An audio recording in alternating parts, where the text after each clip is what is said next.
Here we are on a Tuesday morning, September 24th, 2024. This is Up North News Radio. I'm Pat Kreitlow here in Chippewa Falls. Greg Bach standing by down in Waukesha.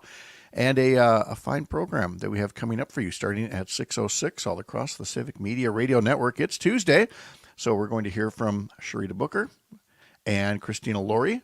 Christina's going to be talking about just what a pleasant surprise the Brewers' 2024 season has become, and Sharita has more about our more popular posts on social media. And then our guest in our second hour is Julie Lassa, State Director of the U.S. Department of Agriculture Rural Development for Wisconsin. We've had her on before. We've got another update on the many ways the Biden-Harris administration has been making investments in small-town Wisconsin, from infrastructure to healthcare to affordable housing, and so much more. Job creation in green energy, you name it. Julie has been working on it.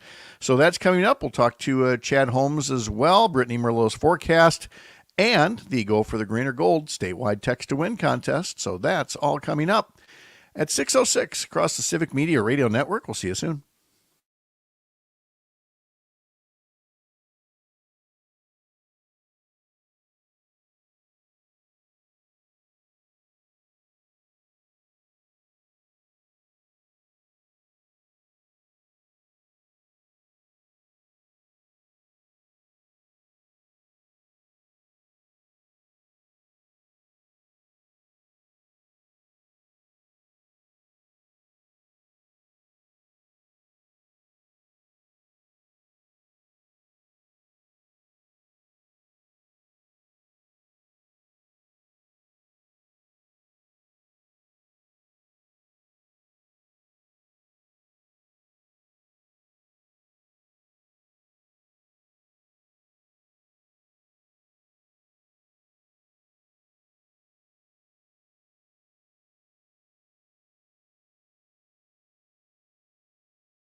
Civic Media. This is Up North News Radio.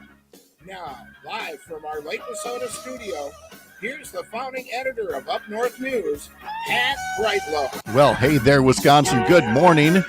It's 6:06 on this Tuesday morning, September 24th, 2024. Exactly 6 weeks until Election Day, and it's another beautiful morning to have you here up north, live from Lake Wissota, from wherever you're listening across the Civic Media Radio Network, the Civic Media app, on demand by podcast, or through our social media video feeds of this radio show. Thanks for starting your day right here. I've got a question for you. Are you tired of being badgered about voting? Too bad. 6 weeks from now, but voting has already begun. I told you yesterday how I'd received my absentee ballot. It's sitting somewhere way over there on the kitchen table, or I would be using it as a visual aid for our social media viewers again. But since this is theater of the radio, Greg Bach, so let me just prepare my fake ballot here. So I got my fake ballot here in the mail. No, it's on thicker paper than that. That's not Pat, working at all. I'm terrible at radio theater. Pat, I would really warn against saying my fake ballot here on the radio, because, I don't know. Maybe some people will be good like, point. I knew it. Okay, another vote for John F. Kennedy from Chicago resident. Such and such. Pat Paulson. There we go. Wow. That is a reference that I know your audience will understand. We are skewing old this morning. The absentee ballot is over on the kitchen table, and yes, you should be thinking about doing your own. I did not realize till yesterday, I didn't look up the date, but the date is October 22nd, when you can start early voting in person at your local clerk's office. There used to be a bigger window than that. Like in Minnesota, you can vote in person absentee at your local clerk's office now, but a couple of years back, Republicans closed the window very narrowly. So it's only a 2-week window. So around October 22nd, you could do early in-person absentee voting, but you can go to myvote.wi.gov right now and get an absentee ballot sent to you, as was sent to me. Fill it out in front of a witness, have the witness sign the envelope, fill it out properly, get it back in, and you're done. You're voted. 6 weeks, Greg. Six little weeks, 42 little days to go. 42 is the answer to everything. People also might understand that reference too, but I'm not sure. I'm still waiting for mine. Still waiting for my ballot to come in the mail. I actually looked yesterday when I took the trash out, like a young kid looking for his decoder ring. I was like, is it here? No, not. Alicia Saunders writes in, nope, never tired of hearing voting reminders. Voting is one of the ways we make our voices heard. Amen. Yeah. Thank you very much. Appreciate that, Alicia. Coming up on the program today, it's Tuesday, so we get a little dose of our colleagues here at Up North News. That would include our social media manager, Sharita Booker, talking about some of the more popular posts of the past week, and Christina Laurie, who writes our newsletter and is looking back fondly at what a pleasant surprise the Milwaukee Brewers 2024 season has become. In our second hour, we will get a return visit from Julie Lassa, State Director for USDA Rural Development, to learn more about the investments the Biden-Harris administration is making for the rural Wisconsin economy.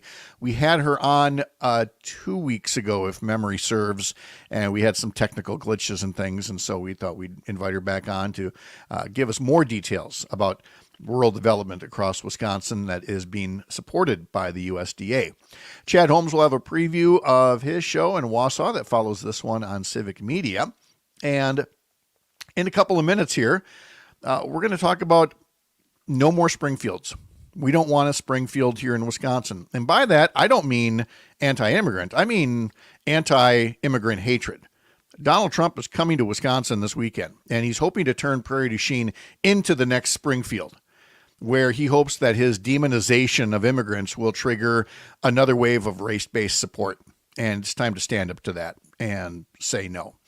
Along the way, if you'd like to join the show, do so. Call us, text us, 855-75-CIVIC. Again, 855-752-4842.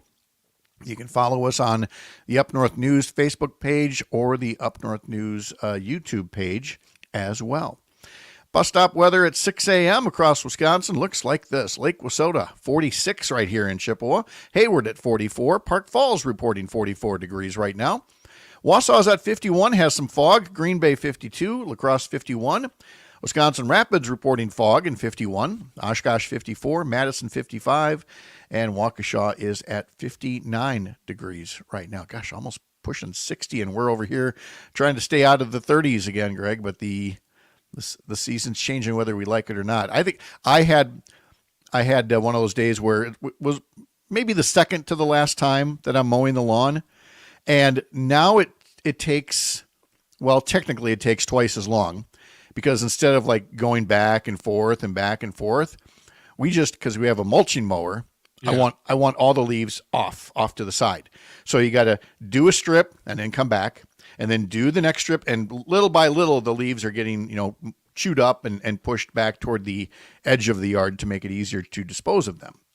But it means yeah, you're making more runs back and forth, and I'm kind of feeling like I'm playing Mario Kart in there. But my little John Deere can handle it. It's nice. Joys of home ownership, Oh yeah, absolutely. I got one more, maybe two more mows in the yard, and then I got to do some major surgery in the back and the front yard. And major surgery? There's just it's overgrown stuff and stuff I never wanted in the first place, and I got to make my way for next spring so to make sure it doesn't happen again. But well, if you recall last year how much I raved that I finally attacked the overgrowth underneath a couple of evergreens, got that all cleared away. I literally spent all summer, Sherry and I both did, all summer in the evening, we might be having a little beverage out on the deck, going, gosh, I'm glad we finally took care of that. Gosh, yeah. I'm glad we finally took care of that. I feel like we've said that 100 times this summer. So yes, you'll do it. You'll love it. You won't regret it, and say, good, finally had to just tackle it and do it. Yeah. That's where we are. I can't wait. I know. And then TV's on. I'm like, I'll do it later. Sherry's been away visiting one of our daughters, and I have not watched nearly as much TV, but I also have spent way too much time at this desk. I need to go for a walk more often. So I did find though, and again, don't make too much fun of me. I'm always the last to discover like a show or something. I'll see something and go, oh yeah, I've always been meaning to watch that. Are you familiar with Letterkenny? Oh God, yeah. Yeah. Welcome. Thank better you. Better late than never. Yeah. To be fair. Yeah. Thank you. See, to be fair. Again, I get that reaction all the time. Like, where have you been? I mean, I was late to, Ted Lasso and other shows whose name you don't like me to say on the radio, but I eventually get to these shows. And Letterkenny is I would call it very Napoleon Dynamite-esque, in that when you look at it for the first few seconds, you might kind of tilt your head and go, and you kind of keep watching and going, oh, this is really growing on me. Yeah. And I'm not sure it's going to be Sherry's cup of tea when she gets home later today, but I may have to sneak in a few episodes of that now and then. It's very good. I did not think it was going to be Bridget's cup of tea. In fact, she may have introduced it to me. I don't even remember, but we would knock out an entire season in a sitting because the episodes are rather short. Yeah, they're like 20 minutes or less. Yeah. And you can watch a whole season in a sitting. It doesn't take very long. And it's just super, super fun. And welcome to the party, pal. Thank you. There's a spinoff called Shoresy. So yeah, it's the same idea, same sense of humor, same rapid fire jokes. Yeah. And I get it. It's not for everyone. It can be a little rude at times. Yep. And the jokes and the delivery can be like, all right, can we move on with a plot here? But you're like, nah, just keep going. I know. Tony writes in on YouTube from Ashland. I've been sent Letterkenny by an old college roommate who demanded I watch it because he thought I'd relate. Ha ha. Well, ha ha, Tony. Yes, you should watch. You should watch it. Watch it, Tony. Yeah. Although his buddy said largely due to the flannel. Oh. Yeah, there is. Well, it's a Canadian show. So yeah. I think that's not actually flannel they're wearing. That's tattooed on them as an infant. They just always look like they're wearing flannel. This is really how it works up in Canada. Exactly. Yeah. All right. In the daily newsletter that you can sign up for at UpNorthNewsWI.com, there is a story that Christina has put in on arguably the best spot to look at fall colors in Wisconsin. Think of a 60-foot tower built on a bluff to put you more than 250 feet above the canopy and be able to see all the fall colors ahead of you. And you can read much more about Peninsula State Park in today's newsletter. Also, weird election laws, and some of them are just weird, the way that outdated laws are, and some will probably make you a little angry, like in Texas, how Republicans have set it up that you can't vote with a student ID, but you can vote with your gun license. So read some of those oddball stories that are in there in our newsletter. UpNorthNewsWI.com is how you sign up for it. Also on our website right now is an article about 11 Wisconsin employers with life-changing job opportunities for workers who have intellectual and developmental disabilities. And along with telling you about the employers who are hiring them, details on the programs that are helping prepare potential employees, which is important for a sense of independence, but frankly, from an economic standpoint, also good from the sense of the labor shortage. So again, look for that on our website, UpNorthNewsWI.com. Let's see, I mentioned absentee ballots. I mentioned October 22nd is when you can begin in-person balloting. I wanted to, and usually I'd hit sports at this point, but the Brewers were idle yesterday. They're starting their final road trip of the regular season, and they head to Pittsburgh tonight. First pitch is at 5:40. But Greg, I also noticed that little snippet in the news. I thought all the Kmarts were gone. There was one final full-scale store in New York State on Long Island, and it has closed. So now Kmart is officially gone. Well, is there still that one Blockbuster? I think there is, yeah. And there's like these little Kmarts that are in, like, I think Florida, they said, and a couple of other countries. But in terms of the department stores that we're used to, Kmart has finally succumbed. Turned off that blue light special. Turned off that blue light for good. I remember so many times being in Kmart because in Chippewa Falls, that was kind of like the thing that you had here. And they'd have a blue light special. And I'd see the blinking blue light and I'd look over scans. I go, I don't want that. but thanks. I guess that's how a flash sale works. Hey, you want this? We got to discount it somehow. We'll talk about Trump coming to Wisconsin next. Wherever you're listening across Wisconsin on this Tuesday morning, when you're here, you're up north. We'll be right back.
Why are there so many songs about rainbows?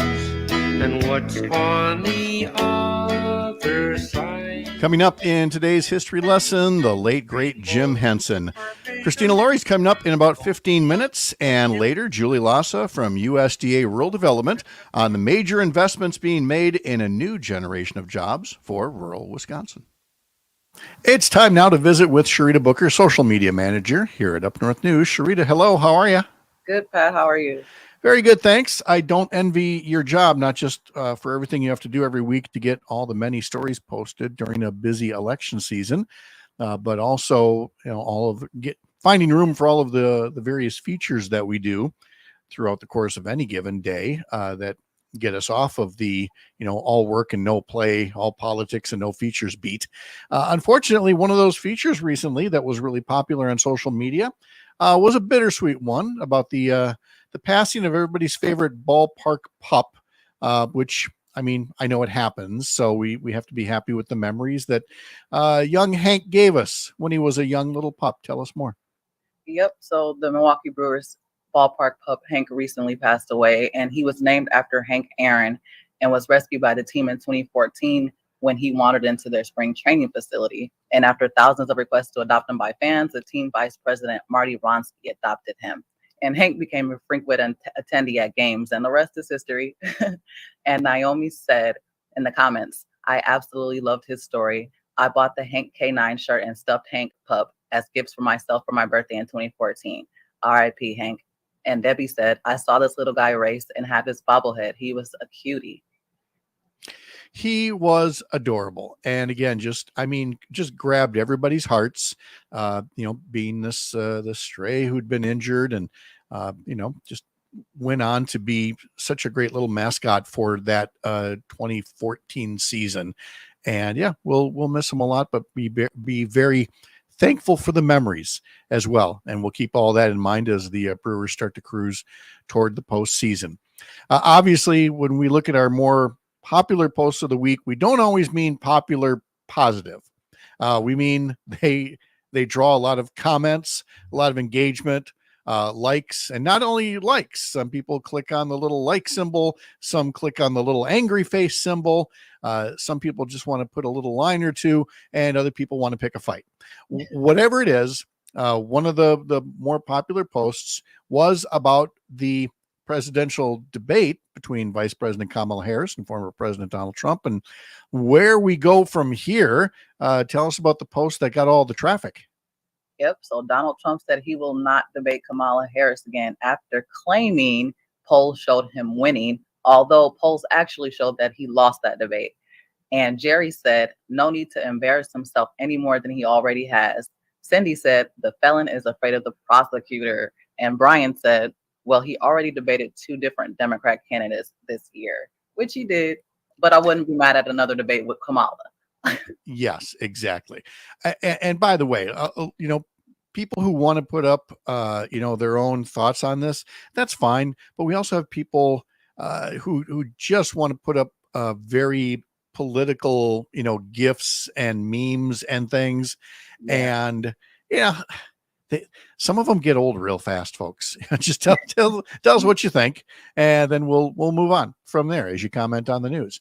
Now, if there's one thing I think that most of us can agree on is in the realm of food, sweet food, pastries, and we're not just talking, donuts and Danish here in Wisconsin. We're talking about the Kringle, and there was a recent milestone that attracted a lot of attention on one of the posts you put up there, Sharita.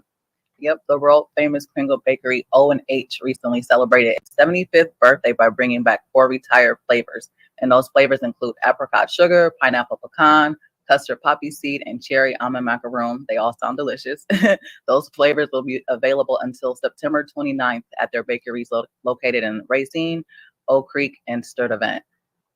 Gary said, I love the new place, but so many memories at the old one when Ray would take me back and always gave me samples. Everyone was so kind. The entire family are so wonderful. And Ken said, I've been an O&H fan since 1975. Now we mail them to friends at holidays. I do have the catalog. I get the catalog every, because again, all you got to do is order them one time, and I don't just mean O&H. I mean like anything nowadays. You as soon as you order something online, a pair of pants, suddenly you're getting catalogs, every 6 weeks forever. But they're nice little reminders of the gifts that you can give and have sent out. And O&H and all. We have so many good Kringle options here in Wisconsin, and it's nice to see one mark 75 years in business. Do you enjoy a good Kringle now and then? Have you? I guess I should say, do you even have Kringles? I have them every now and then. I really don't care for sweets these days anymore, but I do like a nice apple Kringle here and there. For me, it's cherry. I love a cherry Kringle, but the problem is portion size. Because if you're getting, say a box of donuts, you're going to have a donut, but a Kringle is big.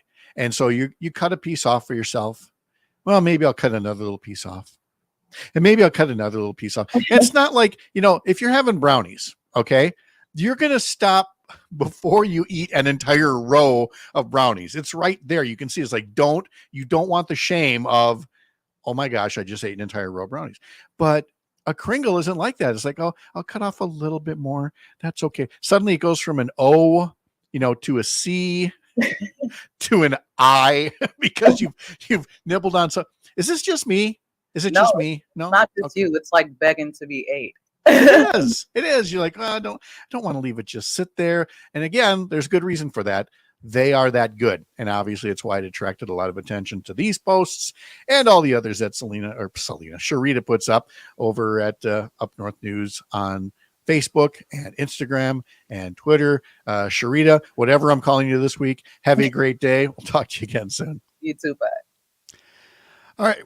I can't help but notice that Donald Trump and J.D. Vance, their travel itinerary appears to be centered on one factor. What might that be? Let's see. Trump is coming to Prairie du Chien Saturday, where not long ago a Venezuelan migrant was arrested for domestic abuse. Let's see. J.D. Vance was in Eau Claire recently, where there's been controversy about the refugee population. Trump was in Howell, Michigan that day, which has been a Ku Klux Klan stronghold. And of course, they've talked nonstop about Springfield, Ohio, and the legal Haitian immigrants who are there. A fair question raised by Scott Ross on social media. As a Journal Sentinel subscriber, I want to know why there are no Dems in the story with claims about migrants, about Trump and Derek Van Orden and Eric Hovde. Were Dems called and refused, or were none called? Because, again, there's a trend line that I think needs to be talked about more often. Christina Laurie's next. You're Up North. Look what it's done.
Okay, welcome back. It's time for the Uplift on this Tuesday. We've been calling it that because oftentimes we're talking about uplifting stories that you find in our daily newsletter that Christina Laurie puts together. Sometimes they're stories that have been done recently, and sometimes we just like to go on and on about the uplifting stories about a particular topic. And how can you not do that about your National League Central Division champion, Milwaukee Brewers? Christina Laurie, how are you? Hard not to be great after I the know. week we just witnessed. It's been good. It's been and again, such a season. People did not see that. Craig Counsell leaves for the Cubs. We're thinking, okay, that's where all the magic is going to go, where all the luck is going to go. We've got injuries, players leaving, and instead we get this, which is extremely cool. Brewers again, coming off an off day, opening up a series in Pittsburgh tonight. Final 6 games of the season. And honestly, I don't know how you're going to pick any single highlight, because there have been so many good things that have happened. But I think if I'm trying to go way into the future, people are going to look back at this rookie season of Jackson Chourio and say that was much more of a difference maker than maybe we thought at the start of the year. It has so many parallels to Robin Yount's season, exactly 50 years ago. Mm-hmm. It's just, it's crazy the parallels that it happens on that exact milestone. He was also the youngest guy on the team. And, he was the last 20-year-old that really, really had a breakout season, which is so funny because I read this article, Pat, about what the Brewers are going to do. Like, this is probably the best postseason problem you could possibly have if you're Milwaukee, but there's hopefully going to be a lot of champagne and beer showers involved. Right. And one of their biggest players, who's most deserving of those showers, is not 21. So USA Today, they actually sent a whole team to the clubhouse to ask the other players what they should do to celebrate Chourio instead. And first, I just want to put out there, Wisconsin, being the beer guzzling state that we are, we have some wacky alcohol laws. So as long as Chourio's parents are present in the clubhouse, he's able to drink. Yes. Legally. Yes. So I want to point that out. And okay. They actually are here in the US. He was living with them up until 2 months ago, which is crazy. Yeah. Chourio and his $88 million contract was still living with mom and dad. But here are some of the funny answers of they went around the clubhouse and asked what they should do instead. Adamas said that we should just get some apple juice and we'll have a champagne shower. He's going to get an apple juice shower. He added, we can't get him into trouble. We need him, which is very true. That's you know what? That's actually a good point. And I know that it's probably meant in jest, but seriously, you would think how awful that would be if there were to be some kind of an incident with disciplinary action required. So yeah, it's funny, but it's also smart. Yeah, Contreras wanted to go even safer. He just said, we're going to stick with water, lots and lots of water. And then Peralta came up with a genius idea. He said, we're going to get some non-alcoholic beers and spray them. Those O'Douls, they'll be perfect. We've got to do something because he's meant way too much to this team. So I thought that was funny. And then Eric Haas, he's a rule breaker. He's ready to live on the edge. He said he doesn't think anyone's going to be enforcing any rules. He's been a huge part of this team. He should be able to do anything he wants. But that's law enforcement, because it turns out he just sounds like a Wisconsin kid who had a side road party with a crate of Boone's Farm Country Quencher or something like that, and that there are no rules out in the field. Well, my parents always tell me a funny story because they went to the University of Illinois, where during their time in college, it's in the split towns of Champaign and Urbana. Mm-hmm. The drinking age in Urbana was 18, but it was 21 in Champaign. I don't want to go too far on a tangent on drinking ages here, though. I mean, Sherry and I have always contended. I mean, so many marriages did not happen after they raised the drinking age, because we met, in a bar at age 18 and might not have, met each other otherwise. And I've often said that while it worked for me, there are still people in high school at age 18. And so I was okay with 19. I will admit, have an issue with 21, but it is what the law is, and it's got to be followed. So I will respect that. Yes. I said I was going to come with a bunch of Brewers good news. We can't talk Brewers without talking Pat Murphy. He's really like the heartbeat of the team. Mm-hmm. He's the shoe-in favorite to win Manager of the Year. But he did a really interesting, thoughtful interview, because a lot of times he's not very serious in a good way. That's why we love him. He's always making jokes. Yep. But they were trying to dig down and really get to the core of like what makes this team different. And he pointed out something that is very true of any of the most successful players or teams the Brewers have had over the last couple of decades. He says it comes down to the type of guys that they get in their system. They're looking for guys who have an all hands on deck philosophy. So they're willing to do anything. The most recent example of this was last week. Colin Ray, starter, came out of the bullpen when Devin Williams was unavailable. Now he's out of the starting rotation for a little bit, and they're actually toying with the idea of making him, a bullpen staple for this postseason, hopefully long run.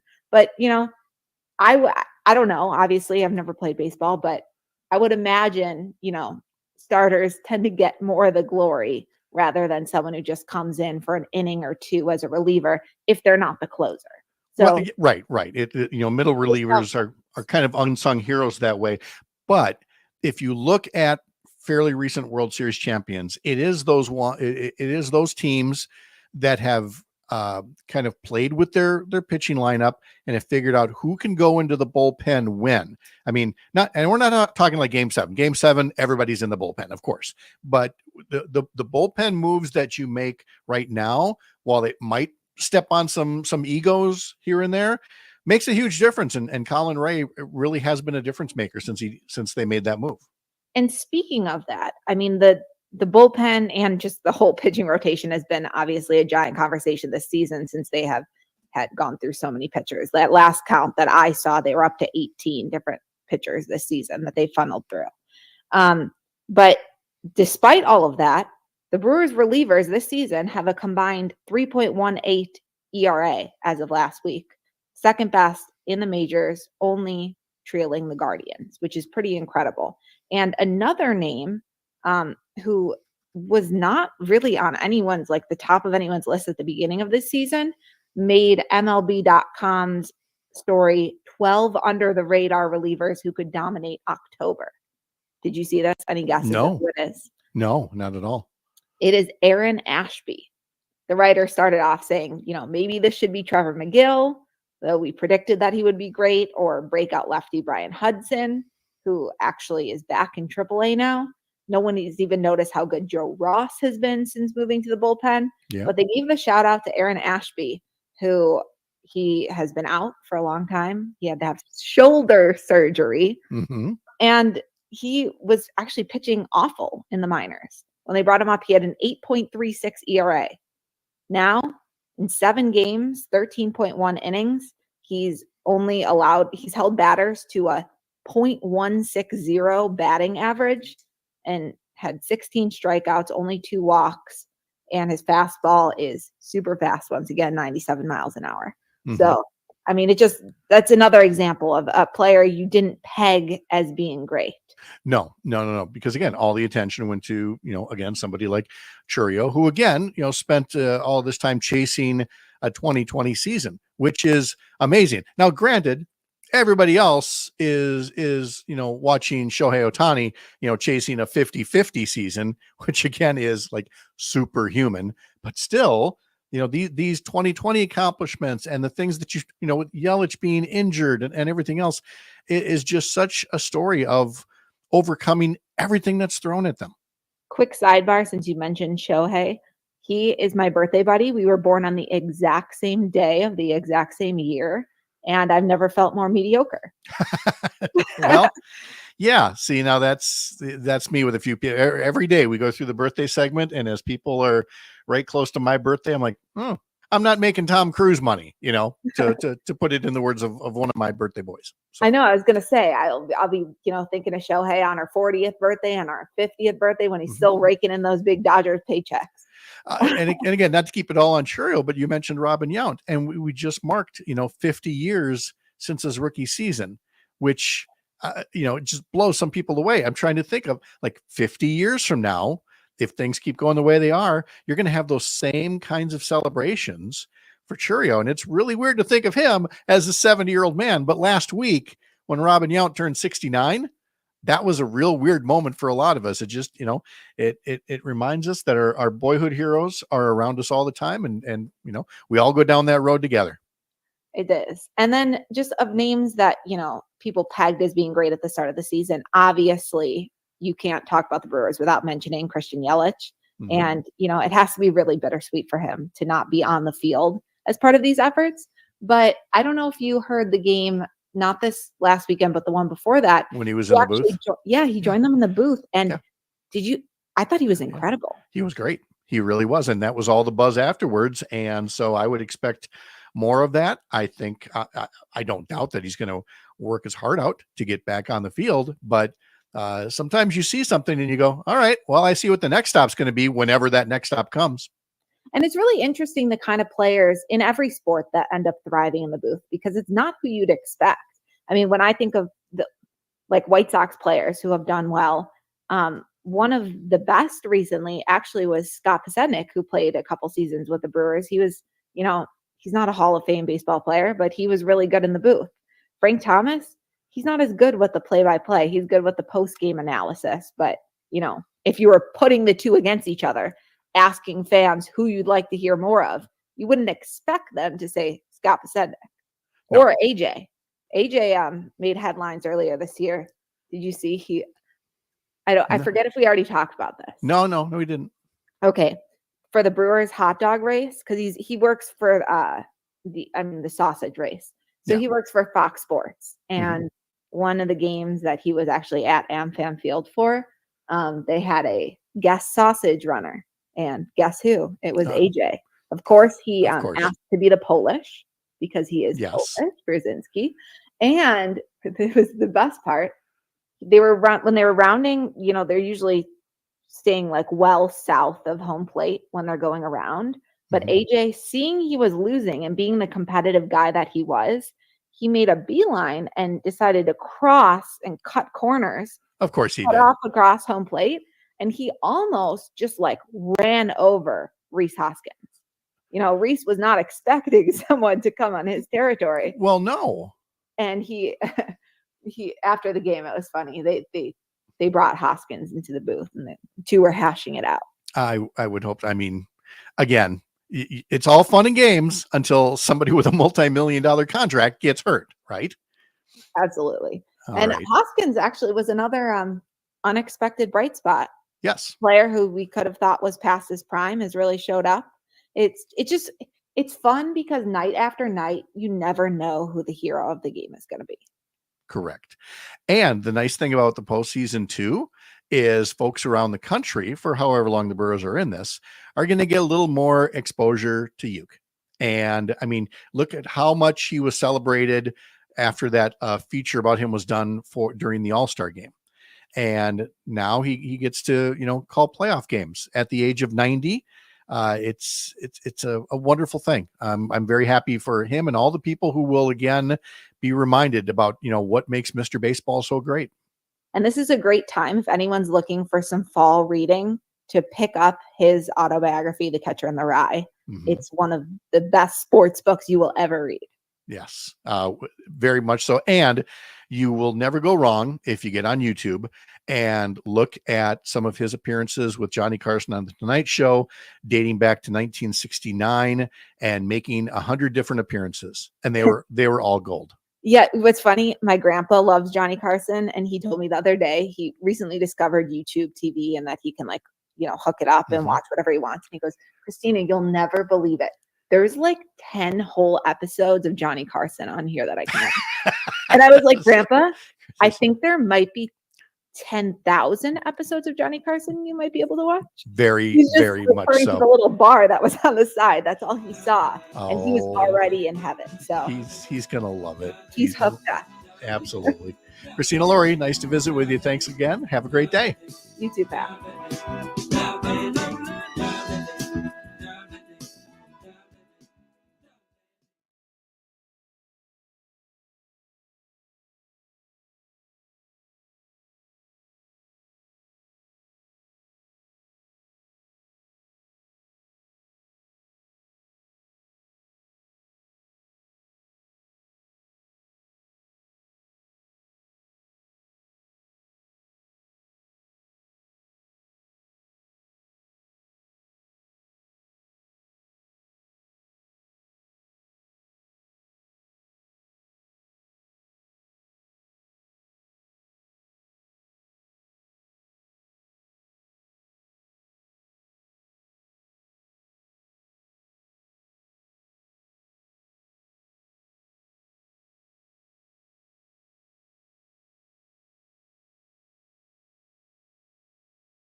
Time for today's history lesson. It was on this day in 1999 that Sting released his 6th solo album, Brand New Day. On this day in 1789, Congress passed the Judiciary Act, creating the Office of Attorney General and the federal judiciary system and ordering the composition of the Supreme Court. You know, back in those days of old when we imagined that the judiciary would be independent of undue influence. Weren't those good times? Let's see. Bobby McFerrin had the #1 hit this day in 1988.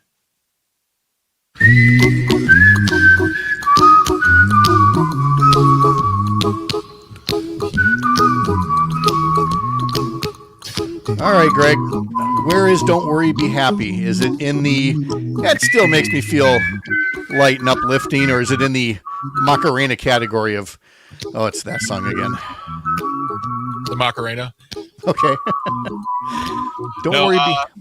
No, for me, it's, this song makes me happy. A little song I love it. wrote. Okay. Yeah. Want to sing It was, it was played a lot back in the day, so maybe, yeah. A lot. But, you know, we needed happy music back then. Yeah. It did make history as the first a cappella song to hit #1 on the Billboard Hot 100. Don't worry. Nice. Yeah. I like it. All right. This is working. That's good. The #1 song this day in 1966 was by The Association.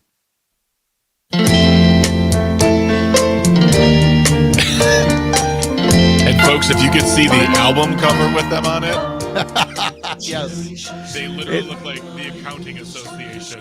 Yes. The Association of Ernst & Young. Yeah, right. Such nice young men. Hitting the top of the charts with Cherish this week in 1966. All right, let's jump ahead to 1979 when the Eagles released their sixth album, The Long Run. The lead single was a song that was co-written by Bob Seger.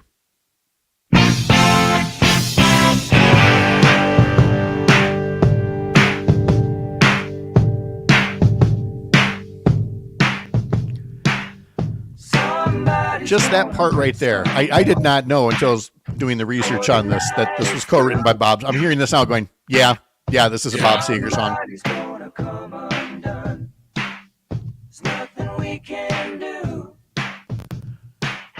All right, let's move ahead a couple of years to 1983, and Billy Joel had a number one hit inspired by his future wife, which I guess also made her future ex-wife, Christy Brinkley.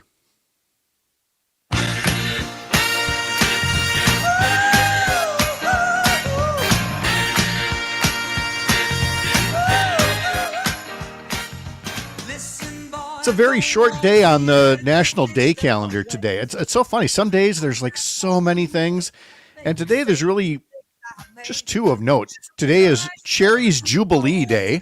Do you ever have Cherry's Jubilee where they use the brandy and they set it on fire briefly? I've never had that. No. Had it once at a fancy restaurant. We were in our like late 20s and we were trying so hard to feel grown up. And I mean, it was amazing. It was so delicious. But we made a pact right there that we were not going to try to recreate this. That fire in our kitchen was probably not a good idea. Good move. And it's National Punctuation Day, which sounds non-controversial until I tell you that I am on Team Oxford comma, and now watch other people are losing their minds right now that you don't need that last comma in a list. To which I just point to the T-shirts and the posters that make clear that the importance of punctuation and commas, the difference between let's eat, comma, grandma, versus let's eat grandma with no punctuation. But I thought that's not an Oxford comma. That's not. I'm just saying punctuation itself is important. Yeah. Oh, of course. Yeah, it's important. But you don't need that last comma. It's pointless. It's not necessary.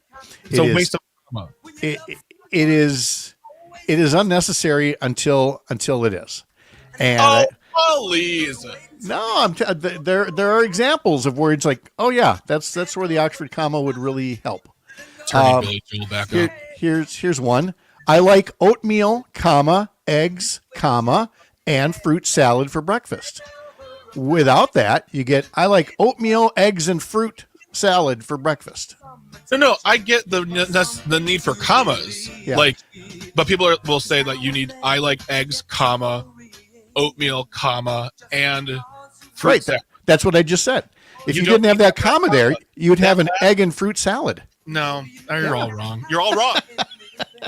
I'm turning Billy Joel back up. You're all wrong. Just use common sense. Here, turn on Nirvana instead. Their breakthrough album Nevermind was released this day in 1991.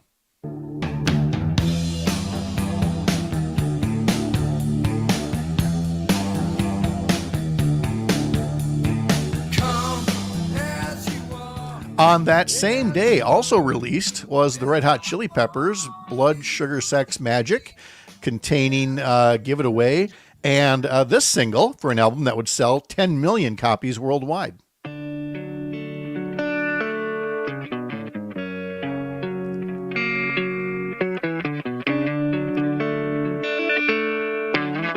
That, of course, would be Under the Bridge.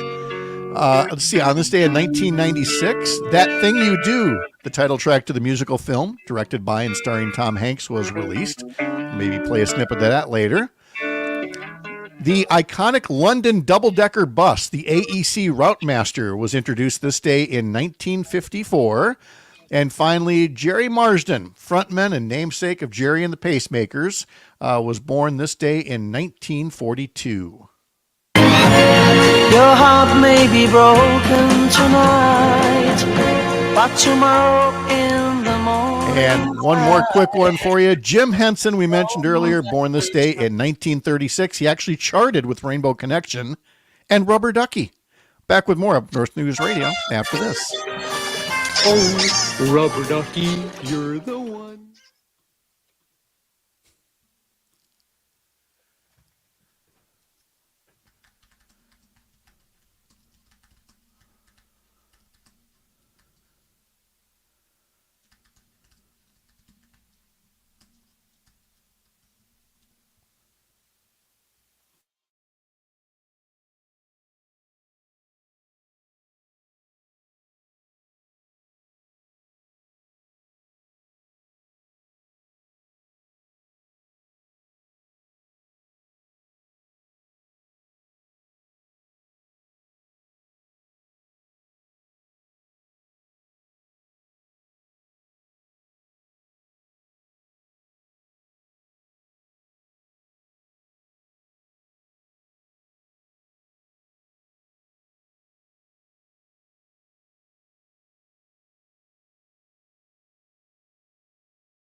How's Brittany today? Good. How are you? Good.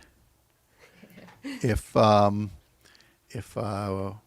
week or two ago you were like at a 1 and you're not at a 10 yet, where are you today? 6. 6. 6 Okay. or 7. Yeah. Okay. At a what? For what? For She's saying she's above average. So you're always above average. You. no, she's feeling better. Oh, gotcha. Are you? Don't get sick again. Seriously, girl. Go to the doctor. I know. Yeah. I have been. Good.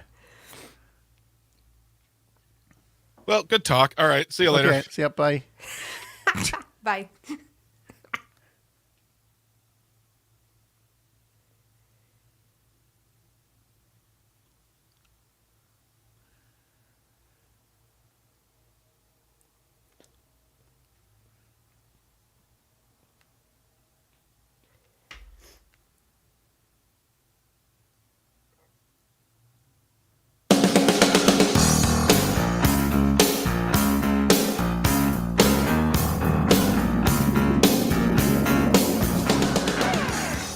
All across Wisconsin from Civic Media, this is Up North News Radio.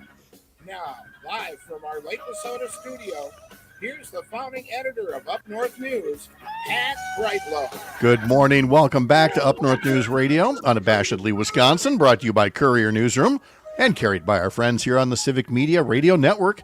It's 7:06, and nice to have you here on this Tuesday morning, September 24th, 2024. We are 6 weeks out from Election Day. Coming up this hour, we'll have Julie Lassa back from USDA Rural Development. She's the state director.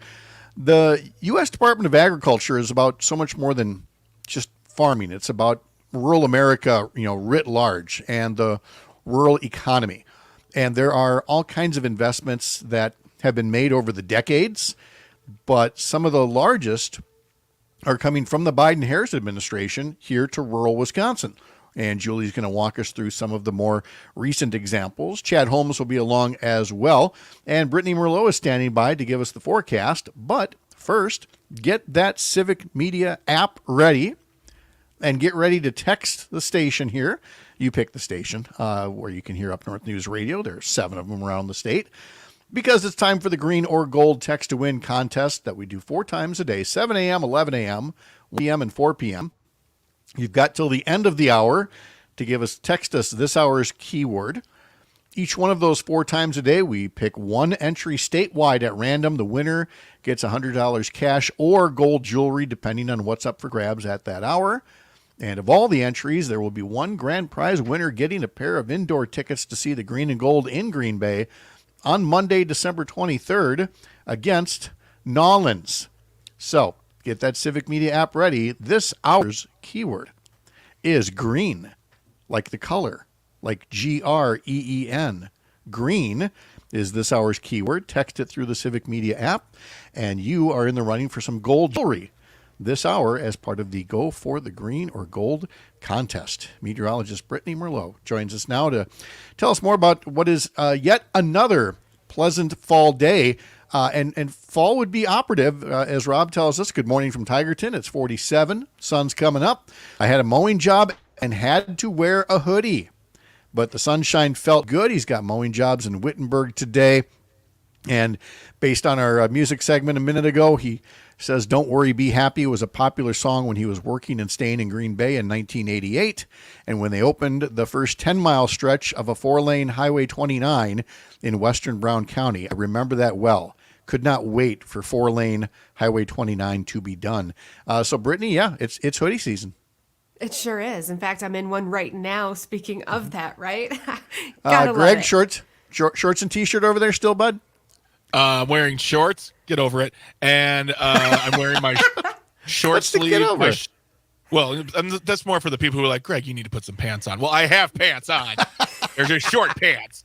And I have my short sleeve hoodie on. Is that a short sleeve hoodie? It's a short sleeve hoodie. It's the best thing ever. Oh my goodness! Okay, No way. That's pretty a cool. little chilly out there for Alicia, It's like what who the just coaches wear. It's like the managers wear at the Brewers. yeah, game. it's that Bill Belichick thing that he's got going on over there. All right, I like to sounds dance. Got the moves. He's got a little short sleeve hoodie dance for us as well. Do we stay in the hoodies for a while, or are we warming up here? I think short sleeve hoodie is the perfect gear to wear right now because I think you you're right. need it in the morning, right? You want the hoodie in the morning, but you don't really need it by the afternoon. And that's going to be the case again today. So if you live further northwest, you're going to see a lot more sunshine today versus the southeastern parts of the state. It's going to be rainy, cloudy, and dreary over there as a low pressure system takes off from Illinois and slides through Michigan. So by Lake Michigan, you're going to have a wet day. Otherwise, everybody else will see a ton of sunshine. Highs will be around 70 the further west you live, and closer to 60 the further east you live today. But overall, a fantastic, still fall-like feeling day today. We'll rise a little bit warmer tomorrow, and then even more as we go into the weekend. That, of course, is that tropical cyclone, which is expected to turn into a hurricane, is actually going to make its way towards us by the weekend. So we're going to keep tracking that for you. Ooh, is that as they say in the Geico commercial? Is that the atmospheric river? Are we going to get something like that? Yeah, pretty much. Yeah, it That is. sounds like a band I don't want to listen to. Do you know the commercial I'm talking about, where people, as they get older, they just start talking about the weather all the time? Yep. Oh yeah. Yeah. I just have one thing I want to say to Rob and Tigerton really quick. Yes. Weather's getting cooler. You are wearing that hoodie, but you're still working. Still got to drink that water. There you go. Hydration is key. Very good. Exactly. And is that, am I seeing right through my tiny screen here? Is that a Miami Beach sweatshirt that you've got, Yes. a hoodie? I know. They're I selling don't have hoodies in Miami Beach. Well, if Of they course don't they know are. how to cater to northern tourists, No, actually, have you ever seen a Floridian in 55 to 60 degree weather? a parka, I suppose. Yeah. Yes. Yeah. Okay. You're right. That makes perfect sense, and probably can get it at a discount that way. All right, Brittany, thank you so much. Have a great day. Thanks, you too. All right. Brewers were off yesterday. They start a series in Pittsburgh. It's the final road series of the regular season. The first pitch is at 5:40. The pregame is at 5:05 on Civic Media Stations WRCE in Richland Center, WRN in Racine Kenosha, WCQM in Park Falls, and WISS in Oshkosh. So again, 5:05 pregame, 5:40 first pitch today, and again tomorrow. But on Thursday, first pitch is at 11:35 in the morning. And then the Brewers come home for a 3-game series against the New York Mets, and then it's off to the postseason. You can sign up for our Unabashedly Wisconsin newsletter. Head over to UpNorthNewsWI.com. And once you're there, you can click subscribe in the top banner.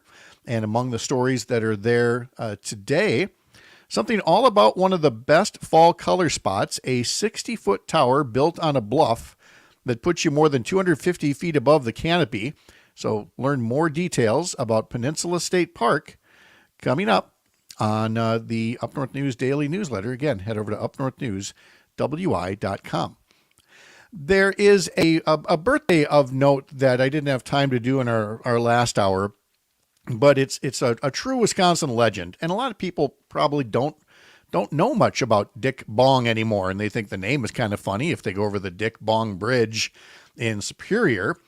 But it's worth noting that Richard Bong, a Medal of Honor recipient, was born this day in 1920. He was one of the most decorated American fighter pilots. He was the country's top flying ace in World War II, credited with shooting down 40 enemy aircraft. He did it all with his Lockheed P-38 Lightning aircraft. Richard Bong grew up on a farm in Poplar, where he became interested in aircraft at an early age. As he would watch planes fly over the farm, the planes were carrying mail for President Calvin Coolidge.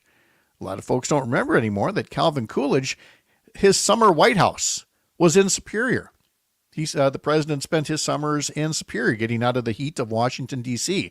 Young Dick Bong would see these airplanes, got interested, learned all about them, started flying. Again, was a tremendous air fighter. Died in the late stages of the war in California while test flying a Lockheed P-80 jet fighter. So again, that was just at the age of 24, 25 years old, but wanted to make note of his birthday and the anniversary of a true Wisconsin legend. All right. As mentioned before in the headlines, former President Donald Trump is coming to Wisconsin this weekend. And a lot of times we will tell you that Wisconsin getting attention from a major presidential candidate of either party is a big deal. It's becoming increasingly less so, especially in this instance. And it's not just because of the saturation coverage, and maybe some people are actually getting tired of the election, with only 6 weeks to go from today. But there's also nothing honorable about this upcoming visit for this reason. He didn't pick Prairie du Chien at random. In much the same way J.D. Vance picked Eau Claire recently, which is having a controversy about some people that don't want to welcome refugees to town. And Trump recently going to Howell, Michigan, which has been in the past a center of Ku Klux Klan activity. Trump is coming to Prairie du Chien basically to say, we don't want another Springfield, Ohio. He's going to go on yet another anti-immigrant rant. Because in Prairie du Chien recently, there was a Venezuelan immigrant who was arrested for domestic violence and has ties to a gang there. As mentioned last week, I don't recall hearing this kind of attention for the thousands and thousands of other cases of domestic violence that, again, were cherry picking something to fit a narrative. And the narrative is very simple. To hear Donald Trump's speeches these days, that it's basically anybody who's not white and native born is not welcome. You had him at a rally yesterday saying about Springfield and the legal Haitian immigrants there that they all need to be sent back. And the crowd begins cheering, send them back, send them back. As if their parents and great grandparents didn't also struggle and come to a country for a new way of life and were similarly attacked for what they looked like and where they came from, not each of their individual capabilities. But that's what Trump's going to be talking about. And when he's not talking about immigrants, he's running anti-trans ads. And now so is Eric Hovde. And when they're not running anti-trans ads, Trump is talking about tariffs with absolutely no true understanding of how tariffs work. Because well, he does. He knows how tariffs work. He's hoping that you, the voter, don't quite understand how tariffs work and that you hear the line about it being, it's a tax on a foreign country. And it's going to raise us all this money, and it's going to, make our lives a lot easier. And it most decidedly is not. And I'm going to talk more about that on the other side of the break. But first, I'm going to remind you that, again, in our Go for the Green or Gold contest, the keyword this hour is green, like the color. So text that to us through the Civic Media app.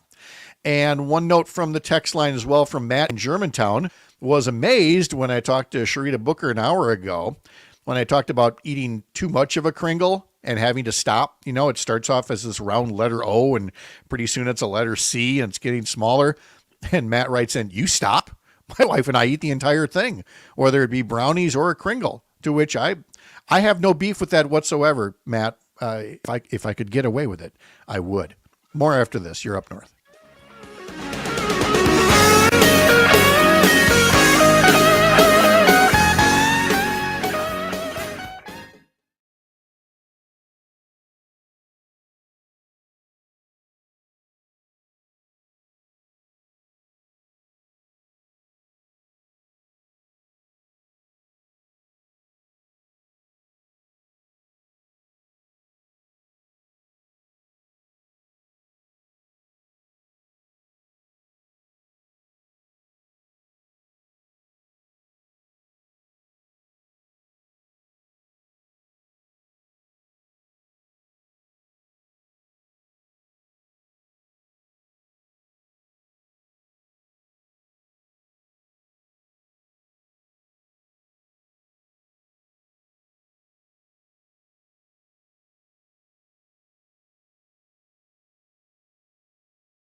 That's the title track to the film of the same name, That Thing You Do, by Tom Hanks. The track was written by Adam Schlesinger, bass player for Fountains of Wayne. It peaked at number 41 on the Billboard charts, and again released this day in 1996. Remember, you can sign up for the Up North News Daily Newsletter, upnorthnewswi.com. We're also doing what I like to call our pledge break or pledge drive. Once every quarter or so, we remind folks that Up North News does not have a paywall, never will. And we'd love to have your support as well. You can head to the website, upnorthnewswi.com, click subscribe for the newsletter, click support if you'd like to support the work that we do over there. Well, it's telling about Donald Trump when the following two words lead a headline. Trump listens. It caught my attention. Like, wait, he did what? It says Trump listens during a farming event in rural Pennsylvania. And the Associated Press story says Donald Trump sat in a large barn in rural Pennsylvania on Monday, asking questions of farmers and offering jokes, but in a rarity for his campaign events, mostly listening. The bombastic former president was unusually restrained at an event about China's influence on the U.S. economy, a roundtable during which farmers and manufacturers expressed concerns about losing their way of life. Well, it starts out that way, and the article points out that this is the listening session. There was a rally that followed, and the Donald Trump that we all know returned.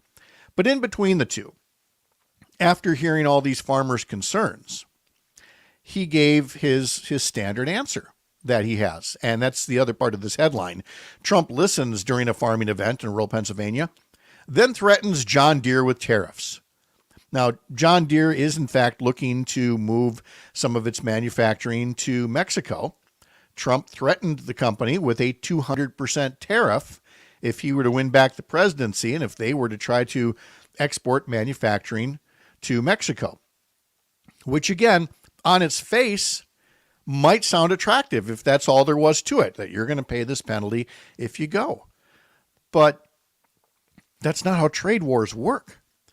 With trade wars, as we learned in Donald Trump's first presidency, you raise tariffs on their exports, they raised tariffs on ours.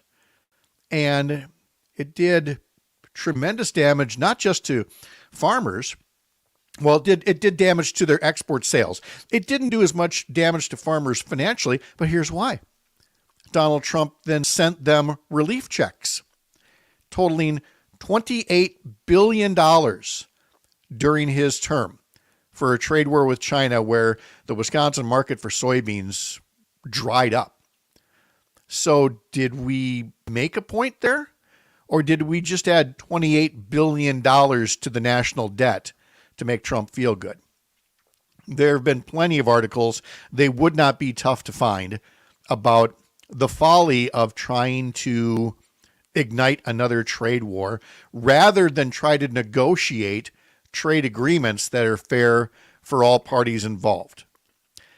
And Trump's taking it a step further in that he's talking about getting rid of the income tax and replacing it with tariffs, which is how the United States operated about 200 years ago, before there was, manufacturing and much more of a global economy. We now have that global economy in place with plenty of opportunities for trade to go very well or to go very badly, as happened in the 1930s when Congress got all tariff happy and only made a depression that much worse. And here's the thing. How big would tariffs have to be to replace individual and corporate income taxes? Because right now, individual and corporate income taxes generates $2 trillion a year. Imagine tariffs so high to generate $2 trillion in revenue. How much higher would our prices be in the stores? Because tariffs, contrary to what Donald Trump tells people, tariffs aren't paid by the country. They're not the only ones who pay. That cost gets passed along to the consumer. And so let's say there's a TV set made in China, and now there's a 200% tariff on it. The price is going to go up. The logic is that, well, now you're going to buy an American-made one, except that TVs haven't been made in America in a long time.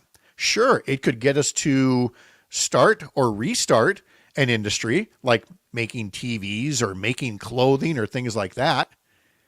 But then you know who'd have to take all those new low-end manufacturing jobs? Yeah, the same immigrants that he wants to deport en masse. This is not an actual plan. It's not an actual working plan. But by the way, it's not the full extent of his plan. The full extent of his plan is to help the very wealthy. Because right now, you could make an income tax more progressive, meaning millionaires and billionaires could pay a higher percentage of their income in taxes than, say, teachers and guys who work in a factory.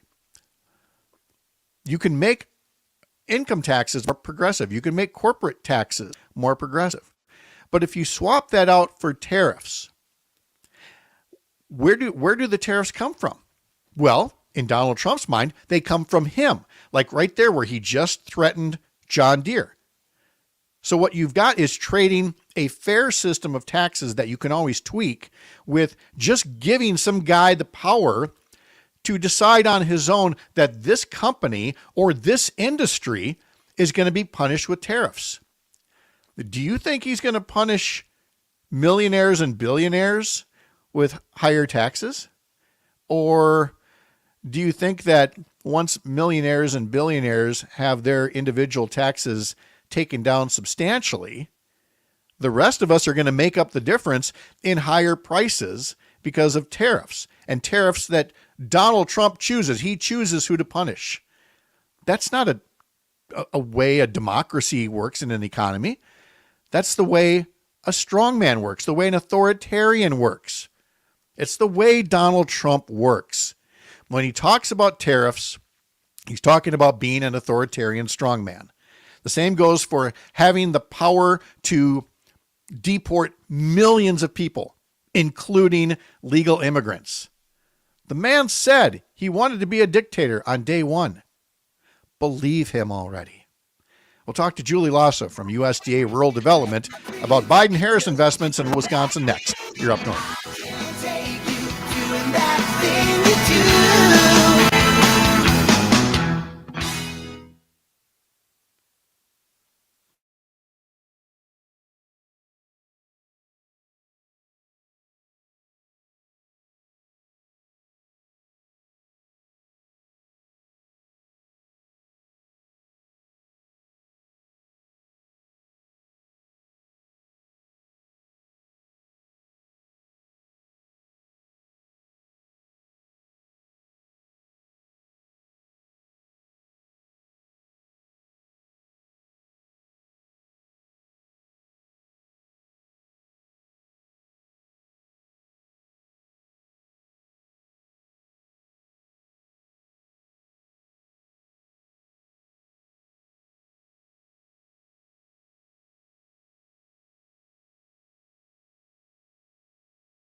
Let's get into the details of a big move by the Biden-Harris administration for rural America.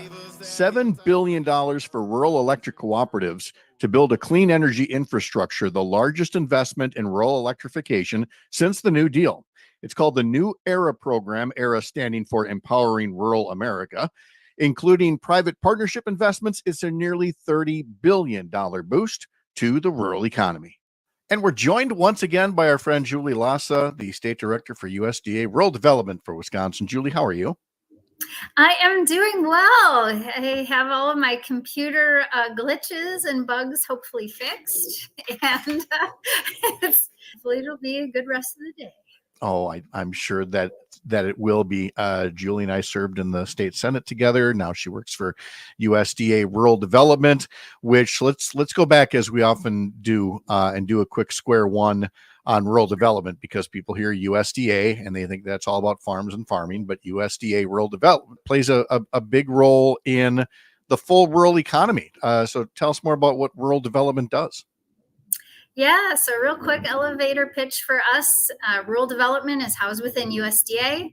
We have over 70 different programs that span from helping low and very low income folks purchase their first home, potentially renovate an existing home that they have, especially if they need a new roof, water heater, that type of thing. We help communities purchase fire trucks, police vehicles, maybe replace their town hall, renovate their public library. And then we also help with, high-speed internet, electricity for co-ops.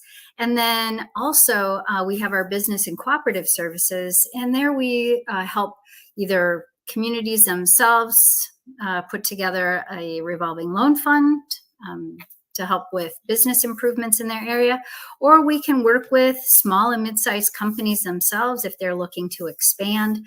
And they can be in agriculture, or they don't have to be. They just have to be located in a rural community. And so sometimes we do a lot. Sometimes it's financial, but sometimes it's a matter of connecting people to resources or groups or businesses, whatever the case may be. So, I mean, there's a lot. And for people going, well, wait, why are they doing all that in the rural areas? Just, again, I think the base model that everybody comes back to is electricity. There was not going to be electricity in rural America for a very long time until some folks said this is something the federal government can do for areas that otherwise can't do it on their own, and make them full partners in the national economy. And the same goes for all these other ways to boost the rural economy, which again, hey, we all appreciate, Milwaukee, Madison, Eau Claire, Green Bay, but you don't take care of rural Wisconsin, you're screwing over the whole state's economy. We're all in this together. We are, and rural communities are the backbone not only of Wisconsin, but of the rest of the country. And the last time I heard, people like to eat. Yes. Their food comes from farms. Most of those are located in rural areas. And just like you alluded to, I mean, it was FDR and the New Deal that brought electricity to rural communities. As you said, that wasn't going to happen without the New Deal and the Rural Electrification Act. And the exciting announcement that President Biden made in Westby, Wisconsin last week is the largest investment that's been made in rural electrification since the New Deal. And that was done in 1936. So it's really exciting. And this is all for clean, renewable energy that will help cut the costs of electricity for 1 out of 5 rural residents. According to the announcement that was made, and the co-ops that are participating in it, it's really exciting to see that type of investment being made. I recall when we were both in the state Senate, and it was in that 2007, 8, 9 realm. And as we were having discussions about, renewable energy goals, and the big utilities were already moving in that direction. The Mhm. rural cooperatives in Wisconsin and elsewhere were saying, well, not so fast. We don't have their kind of resources. We've been relying on train loads of coal coming in from, Wyoming and other places. And it's going to take a lot for us to get modernized into wind and solar. Well, again, that's where, fast forward to today, it's taken some time, but by providing these kind of investments from the Biden Harris administration, through USDA rural development, through Mhm. the investments in cooperatives and everything else, that's what's finally taking, this big step toward more renewable sources of energy from all players in Wisconsin, rural as well as urban. Right. And in that, I mean, the private utilities, they had a built-in advantages like tax credits and things like that, but the co-ops were really at a disadvantage. And so by making the investments that President Biden announced last week, it really helps to put them at a more level playing field so that they can make those investments. So in terms of like with Dairyland Power, the what New Era allows them to do is that they're getting a grant and loan funding of nearly $573 million. And what that means for co-op members, whether they're individuals or businesses or farmers, it's Dairyland's electric rates are estimated to be 42% lower over 10 years than they would have been without the New Era funding. And because of the investment that the federal government is making in them, it will also leverage a total investment of $2.1 billion because that is what Dairyland Power is going to be investing in order to build out for solar installations, for wind power installations, and then they're also going to be putting in place 8 power purchasing agreements. So it's exciting. And when I was at the event, I had a chance to talk with the head of the Operating Engineers Union, and he said because of investments like the New Era that was announced for Dairyland last week, and the other infrastructure investments made under the Biden-Harris administration, they are going to be able to and have brought on over 1,000 new apprentices in Wisconsin. Those are good paying union jobs.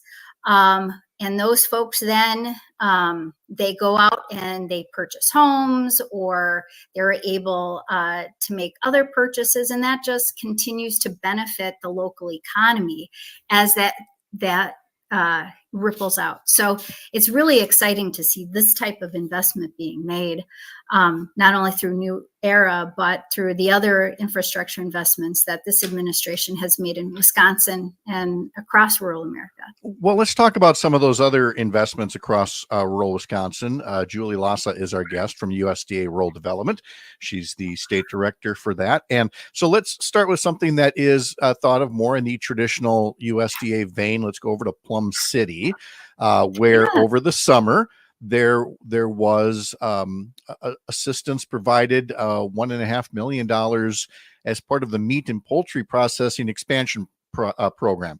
It's something we've talked about a lot on this program because everybody understood, they learned the phrase supply chain issues, and they learned about how basically it's 4 big companies control just an insane amount of all the meat production in this country. And maybe it's a better idea to be more supportive of more smaller, more local places. And there's all kinds of potential here in Wisconsin. So this Plum City one is one example of how USDA Rural Development and other parties can come together to give us a more diverse meat processing food supply chain. Absolutely. And I think, people can remember during the pandemic, when not only was there not enough toilet paper on the store shelves, but they were also having a hard time being able to purchase the food that they needed to put on their family table. And that really, the weakness there was highlighted during the pandemic, because you had farmers who wanted to be able to ship their hogs to the meat packing plants, but because of how the meat packing plants were situated, the hogs were too big to fit into the processing through their system, and so those pigs had to be euthanized. And you had people who couldn't buy pork and other meat products in the grocery stores. So it showed the weakness there. And when you had President Biden and Vice President Harris come in along with Secretary Vilsack, they identified this as a weakness, came up with the meat and poultry processing expansion program to strengthen the American food supply chain and to invest money in to increase independent meat and poultry processing capacity. And we were fortunate in Wisconsin to have some of the awards here. And as you said, one was to J.M. Watkins in Plum City. They are going to be constructing a new meat processing facility. When we were there, we took a tour of the existing one. And what's great is that they're going to be able to add 16 new employees, as well as serve an additional 36 new producers. So in that way, they're able to ripple out and impact that market. And when we see awards like that throughout the United States, it really goes to help strengthen our food supply. And I know here in Wisconsin, Governor Evers, as well as DATCAP Secretary Randy Romanski, are doing similar things at the state level. So there is a recognition that there is a need. And USDA and DATCAP have stepped forward to be able to do that. So, I mean, to sum it all up, Julie, there is just no shortage of areas where you and I, through these visits, get to let people know what a difference is being made in rural Wisconsin bit by bit. They don't get the big glitzy headlines. They don't have the big, high circulation newspapers. But if you live in that particular zip code, these things are a big deal. They make a big deal. And just like, the Lafayette, the Memorial Hospital in Lafayette County in Darlington, I mean, that is a big deal. We are helping them replace a outdated hospital. They are a critical access hospital. And then the new hospital that's currently under construction. And that is going to make a big difference in terms of people being able to continue to receive high quality health care within the Darlington community as well as the surrounding area. And it's really impressive what they're doing there. And that could not have been done without the assistance of rural development. So we do a lot, and it's an opportunity for me to be on your show to really tout what we do at rural development, because this administration has made our rural communities and the people who live there and do business there a priority. And a lot of the times they are using rural development and USDA to be able to do that. Exactly. And again, you can Google Wisconsin rural development, or if you really, really need a website, what it'll take you to first off is RD for rural development, rd.usda.gov/WI. Julie Lassa, State Director for USDA Rural Development for Wisconsin. Always great to connect with you. Look forward to getting another update on all your progress real soon. Hey, that sounds great. Wisconsin's going to be a hive of activity, and we look forward to covering it with you. We don't know how not to be. All right. Thanks, Julie. Have a great day. You too. And we'll be back with more right after this. You're Up North.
How's Mr. Holmes today?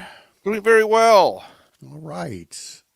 Always wonderful to hear Julie Lassa. Yeah. Back when I was a young person that worked in Point, and I'd covered her back in the day. Mm-hmm.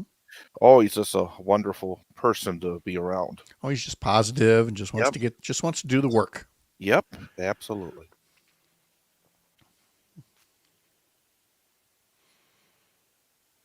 My hair is out of control. You made a decision, a couple weeks back to switch chairs. You face that way now instead of the other chair. On your days, I used to have this special feature on Thursdays 10 seconds. where Okay. the two people would sit on this side. That was the only day of the week I sat on that side. So now, but that ended. I feel special.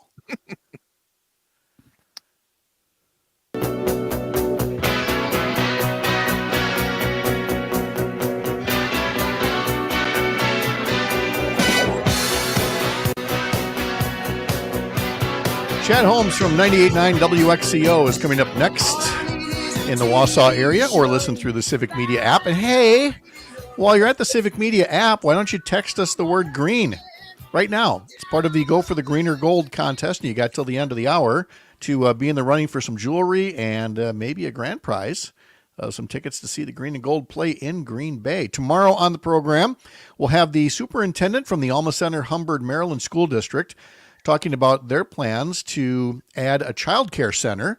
But there's also a referendum that would need to pass to have that happen, though they have found a creative way to get about half the construction paid for. So we'll have details on that tomorrow. Mr. Holmes, I begin our visit with some sad news. I mentioned in the last hour that the last traditional full-service Kmart store was closing out in New York State. But I've also learned that now what we used to know as Schwann's is ceasing operations after 72 years. Now it's called Yellow, but we no longer get those yellow trucks coming into our driveways bringing dinners and treats to us. Were you ever a Schwann's customer? I remember the Schwann's. I'm sure I have had the Schwann's and Kmart. I mean, you talk about, here in Wausau, I mean, I still drive past on Grand Avenue, and there's like an apartment complex now, but that was always the Kmart for like 20, 25, 30 years. Yeah. And you see a lot of these types of businesses going away, and again, it just shows that the change that occurs, and I think it's not always the best kind of change, because we see a lot of what you call, mega corporations that are taking over. And again, it shows the difficulty, I think, that all elected officials have. If you're just going to be there to kind of make time, you're going to see all this kind of stuff just slide right on by. But it's the people like Julie Lassa you're just talking about. I was just saying to you, back in the day, like 20, 25 years ago, I was working in Stevens Point. I'd cover news, and I'd go to events with Julie Lassa, and she was just a wonderfully hardworking state legislator, and somebody that was very much out there in terms of doing the job. And I think now more than ever, we need people that are doing the job, because all of a sudden you just see these businesses that are staples of our community slipping away. when you talk about, working with Julie, 20, 25 years ago, and I'm sure she rolls her eyes much the same way that I did a couple of days back. Saw somebody was getting some work done, and I got to hear those infamous words, "Oh, I watched you on TV when I was a kid." I'm like, great. Thanks a lot. Appreciate that. What was his hair like? I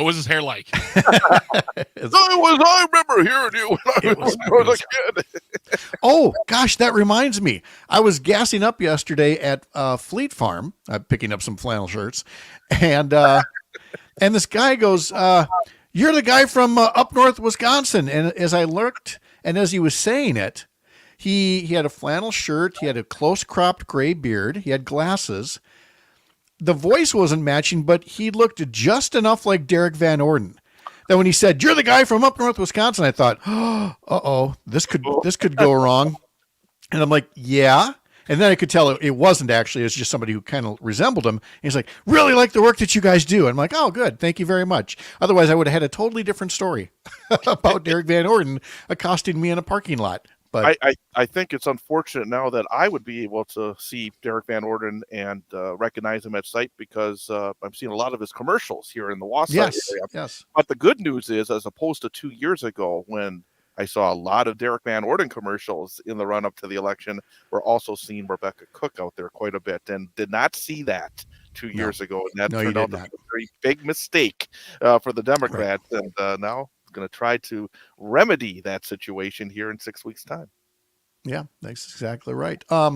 So the statement from Yellow Schwans says they blame external headwinds such as the nationwide labor shortage, food supply chain disruption, and changing consumer lifestyles as digital shopping has replaced the personal at-the-door customer interaction that was the hallmark of the company.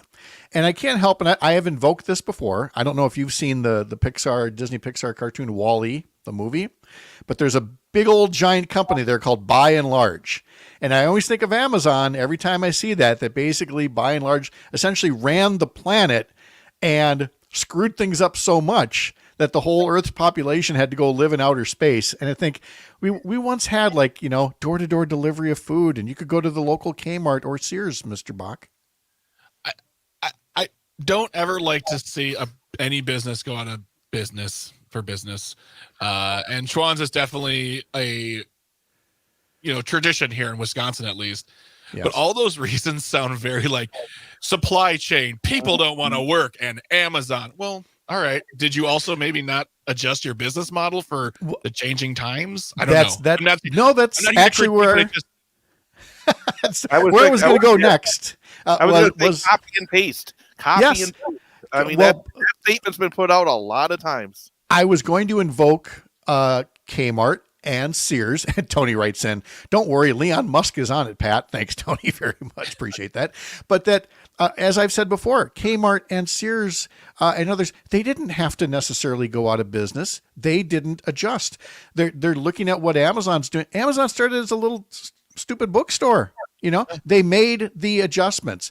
There might have been some anti-competitive practices in there too, but yeah, there's always reason. Greg, your point's extremely well taken. They could have adjusted and didn't. So, Mr. Holmes, however, has adjusted with the circumstances, and that's why he's rapidly becoming the king of Wausau media and tells us what's coming up next. What are you talking about today? Later in the program, I'm going to have your old buddy Kirk Bankstead on the show. They got some get out the vote extravaganzas going on in the state of Wisconsin this weekend, one of which is in Wausau coming up on Friday. So we're going to talk a little bit about what to expect for folks that are going out on Friday to Sylvan Hill to see that GOTV extravaganza. So yes, I spoke at their Eau Claire event last week. So Kirk puts on a good show as always. So, all right. Thank you, Chad. And Greg's back in 2 hours for Matt and Air on Air. Thank you very much, sir. Thanks to all of you for being part of it. Up North News is the Wisconsin outlet for Courier, a pro-democracy news network building a more informed, engaged, and representative America. Have a great Tuesday. We'll see you back here tomorrow morning, Up North.